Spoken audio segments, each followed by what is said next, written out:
نبی علیہ الصلوۃ والسلام نے گویا یہ جو خوشخبری دی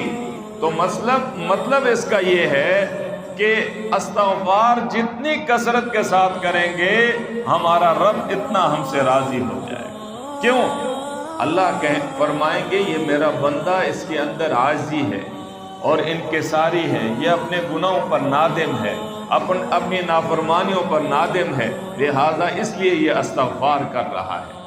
اور متکبر آدمی کبھی استغفار نہیں کرتا ہوا نظر آئے گا، اس کی زبان سے استغفار کے الفاظ آپ کو دہراتے ہوئے کبھی نظر نہیں آئیں گے۔ یہ استغفار کے الفاظ جو ہے یہ عاجزی والا، تضرع والا، انکساری والا آدمی جو ہے وہ اپنی زبان سے ادا کرے گا۔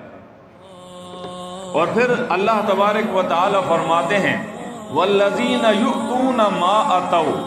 فرمایا وہ لوگ جو ادا کرتے ہیں، فرمایا وقلوبہم وجلہ، ان کے دل جو ہیں وہ ڈر رہے ہوتے ہیں، اور فرمایا کس چیز سے کہ الی ربہم یحشرون، کہ اپنے رب کی طرف جو ہے ان کو جمع کیا جائے۔ اب حضرت عائشہ صدیقہ رضی اللہ تعالی عنہا نے نبی کریم صلی اللہ علیہ وسلم سے پوچھا کہ اللہ کے نبی صلی اللہ علیہ وسلم آپ بتائیں یہ آیت میں جو والذین یؤتون ما اتوا وقلوبہم وجلہ، یہ قلوبہم وجلہ اور اتوا سے کیا مطلب ہے؟ تو نبی علیہ السلام نے فرمایا ابو بکر کی بیٹی قلوبہم وجلہ، اور اتوا کا مطلب یہ ہے، اتوا کا مطلب یہ ہے کہ جو اللہ کے راستے میں دینے والے ہیں، پیسہ دینے والے ہیں، صدقہ دینے والے ہیں، خیرات دینے والے ہیں، زکوٰۃ دینے والے ہیں، فطرانہ دینے والے ہیں، قلوبہم وجلہ، ان کے دل ڈر رہے ہوتے ہیں کہ ہم نے شاید یہ پورا حق ادا نہ کیا ہو، جو لوازمات اللہ اور رسول نے بتائے ہوں اس کے مطابق ہم نے ادا نہ کیے ہو، لہذا اس لیے ان کے دلوں کے اوپر جو ہے اللہ کا خوف ہو۔ اس کا مطلب یہ ہے۔ گویا فرمایا کہ یہ مطلب نہیں ہے کہ گویا نماز پڑھ رہے ہوں اور ان کے دل ڈر رہے ہوں، بلکہ اللہ کے راستے میں دیتے ہوئے ان کے دل ڈر رہے ہوں کہ ہم نے کہیں پورا حق ادا نہ کیا ہو۔ تو یہ ہے عاجزی کہ آدمی بڑا سے بڑا کام بھی نیکی کا کرے، ساتھ ساتھ وہ ڈرتا رہے کہ نہ جانے اس کو میں نے پورا کر پایا یا نہیں۔ دیکھیں نبی علیہ السلام نے فرمایا جب تم نماز فرض سے فارغ ہو جاؤ تو فوراً کہو اللہ اکبر، استغفر اللہ استغفر اللہ استغفر اللہ، 3 مرتبہ استغفار۔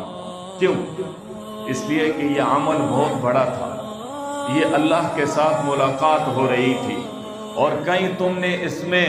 کوتاہی کی ہو، نافرمانی کی ہو، پورے آداب کی رعایت نہ رکھی ہو، تو لہذا اس لیے فوراً سلام کے بعد استغفار پڑھ لو، تو اللہ تبارک و تعالی جو اس کے اندر کوتاہی ہوئی ہوگی، جو کمزوریاں تم سے سرزد ہوئی ہوں گی، اللہ کریم ان کو معاف فرما۔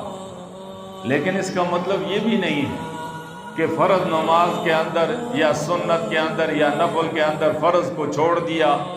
واجب کو چھوڑ دیا، سنت کو چھوڑ دیا، اور آخر میں جو ہے کہے گا بس استغفار پڑھ لوں گا تو نماز ہو جائے گی۔ ایسے نہیں۔